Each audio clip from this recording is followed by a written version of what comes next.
तहरीक इंसाफ के उम्मीदवारों को इंतखाबी निशानात अलॉट कर दिए गए। बैरिस्टर गौहर अली खान को चैनक और असद कैसर को व्हील चेयर का निशान मिल गया। शौकत यूसुफ जई को रैकेट, जबकि जमशेद दस्ती को हारमोनियम और हवाई जहाज का निशान मिल गया। शेख वकास अकरम और साहबजादा महबूब सुल्तान का इंतखाबी निशान चारपाई है। शहरियार आफरीदी को बोतल, शानदाना गुलजार को प्याला और मेहरबानू कुरैशी को चिमटा, जैन कुरैशी को जूता, आलिया हमजा मलिक को डायस का इंतखाबी निशान मिला। परवेज इलाही की अहलिया कैसर इलाही फ्रिज के निशान पर इलेक्शन लड़ेंगी। मुल्तान से आमिर डोगर क्लॉक का इंतखाबी निशान पर इलेक्शन लड़ेंगे। पीटीआई उम्मीदवारों को बतौर आज़ाद उम्मीदवार दिलचस्प इंतखाबी निशानात अलॉट किए गए हैं। बैरिस्टर गौहर अली खान को चैनक, असद कैसर को व्हील चेयर का इंतखाबी निशान अलॉट किया गया। शौकत यूसुफ जई को रैकेट, जमशेद दस्ती को हारमोनियम और हवाई जहाज का निशान अलॉट। शेख वकास अकरम, साहबजादा महबूब सुल्तान को चारपाई का निशान अलॉट। शहरियार आफरीदी को बोतल, शानदाना गुलजार को प्याला, मेहरबानू कुरैशी को चिमटा, जैन कुरैशी को जूता, आलिया हमजा को डाइस। परवेज इलाही की अहलिया कैसरा इलाही को फ्रिज का निशान मिला। मुल्तान से आमिर डोगर क्लॉक के इंतखाबी निशान पर इलेक्शन लड़ेंगे। पीटीआई उम्मीदवार जो कि अब आज़ाद उम्मीदवार की हैसियत से इलेक्शन में हिस्सा लेंगे, उनको दिलचस्प इंतखाबी निशान अलॉट किए गए हैं।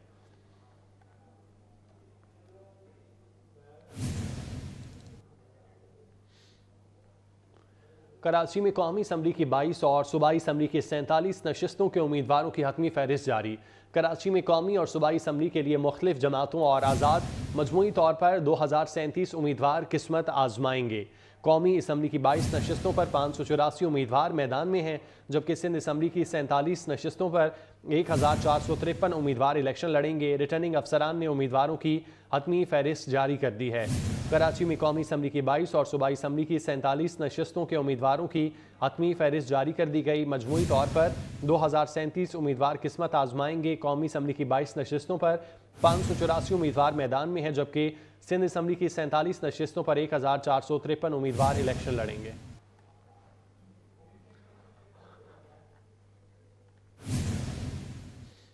इंतखाबात मुलतवी कराने के लिए दिलावर खान ग्रुप की तीसरी कोशिश। सेनेट में आम इंतखाबात मुलतवी कराने की एक और करारदाद जमा। करारदाद सेनेटर हलालुर रहमान ने जमा कराई। करारदाद में कहा गया कि मुल्क भर में शदीद मौसम, बर्फबारी और सिक्योरिटी चैलेंजेस के पेश नज़र आम इंतखाबात मुलतवी किए जाएँ।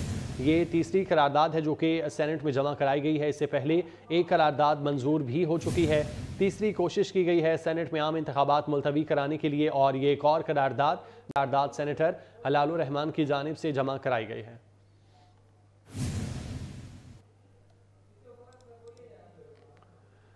पीटीआई सुप्रीम कोर्ट में पार्टी इलेक्शन जायज साबित करने में नाकाम। साफ और शफाफ इलेक्शन का ढोल पीटने वाली पीटीआई ने अपने इलेक्शन में ही झुर्रू फेर दिया। पीटीआई का बेड़ा उठाने वाले वकला ने ही पार्टी का बेड़ा घर कर दिया। पीटीआई वकला की फाश कानूनी गलतियां पूरी पार्टी के गले का तौक बन गईं। पाकिस्तान तहरीक इंसाफ सुप्रीम कोर्ट में पार्टी इलेक्शन जायज साबित करने में नाकाम हो गई। साफ और शफाफ इंतखाबात का ढोल पीटने वाली पीटीआई ने अपने इलेक्शन में ही झुर्रू फेर दिया। पीटीआई का बेड़ा उठाने वाले वकला ने ही पार्टी का बेड़ा घर कर दिया। पीटीआई वकला की फाश कानूनी गलतियां पूरी पार्टी के गले का तौक बन चुकी हैं। पाकिस्तान तहरीक इंसाफ की जानिब से सुप्रीम कोर्ट में पार्टी इलेक्शन जायज साबित करने में वकला बिल्कुल नाकाम हो गए। साफ और शफाफ इंतखाबात का ढोल पीटने वाली पीटीआई अपने ही इलेक्शन में झुर्रू फेर दिया गया। पीटीआई का बेड़ा उठाने वाले वकला ने ही पार्टी का बेड़ा घर कर दिया। पीटीआई वकला की फाश कानूनी गलतियां पूरी पार्टी के गले का तौक बन गईं। कल सुप्रीम कोर्ट की जानिब से फैसला सुनाया गया और पाकिस्तान तहरीक इंसाफ से बल्ले का निशान वापस लिया गया, और पेशावर हाई कोर्ट की जानिब से जो फैसला दिया गया था, बल्ले का निशान वापस दिया गया था, उस फैसले को सुप्रीम कोर्ट की जानिब से कलअदम करार दिया गया। सीनियर तज्जियाकार नवीद चौधरी साहब ने हमें ज्वाइन किया है। नवीद चौधरी साहब, बहुत शुक्रिया आपका वक्त देने के लिए। एक जानिब तो पीटीआई की जानिब से बार बार कहा जाता रहा कि साफ और शफाफ इलेक्शन होने चाहिए, लेकिन जो कानूनी गलतियां पीटीआई के वकला की जानिब से कल की गई सुप्रीम कोर्ट में, वही उनके गले की हड्डी साबित हुई। क्या कहेंगे आप इस पर? बहुत शुक्रिया। एक तो जो चीज़ बहुत वाज़ेह है, जिसमें पाकिस्तान के आम शहरियों को भी किसी तरह का इब्हाम नहीं कि सुप्रीम कोर्ट ऑफ पाकिस्तान की कार्रवाई चैनल पर लाइव टेलीकास्ट की गई। अब सबने देखा कि फाजिल बेंच, 3 रुकनी बेंच जो चीफ जस्टिस साहब जिसकी सरबराही कर रहे थे, उन्होंने जितने भी क्वेश्चन किए, पीटीआई के वकला के पास उनका कोई जवाब नहीं था। इससे ये तो बिल्कुल वाज़ेह हो गया कि मामले का जो कानूनी पहलू है उसमें पीटीआई ने ना तैयारी की, ना उन्होंने वो चीजें पूरी की जो करनी चाहिए थी। ज़ाहिर है, एक जब आप पार्टी इलेक्शन करने के लिए जाते हैं तो उसके लिए आपको सारे तकाज़े पूरे करने पड़ते हैं। लेकिन ये मुकाम अफ़सोस और हैरानी है कि ठीक है कि जिन पर केसेस हैं उनके मामला और तरीके से होने थे, किसी तरह की कोई तवज्जो नहीं थी किसी की। इससे आप अंदाजा लगा सकते हैं कि ये जो वकला की जो टीम है पूरी की पूरी, इनका क्या हाल था, क्या इनका आलम था और किस तरीके के साथ इन्होंने अपनी पार्टी की आदत को खुद ही एक मजीद हजीम से दो चार किया। कल और परसों 2 दिन जो समाअत हुई उसमें खुद पीटीआई के वकला ने ये एतराफ किया। जब आपने एतराफ ही कर लिया कि पार्टी के इंतखाबात उस तरीके से नहीं हुए तो फिर किसी से क्या गिला करना है? बाद में ये कह देना कि जी वो कोई अदालत हमारे खिलाफ थी, खुदा न खास्ता इस तरह से था। काजी फायज ईसा साहब तो वो शख्सियत हैं कि जो किसी तरह के दबाव में आने वाले नहीं। उनको हटाने के लिए इस ताकत ने कितना जोर नहीं लगाया आप सबके सामने है, ये कोई राज तो नहीं है। तो उन्होंने उसका असर नहीं लिया तो कोई समझे कि कोई पीटीआई का मामला जो होगा उस पर वो किसी का असर ले लेंगे।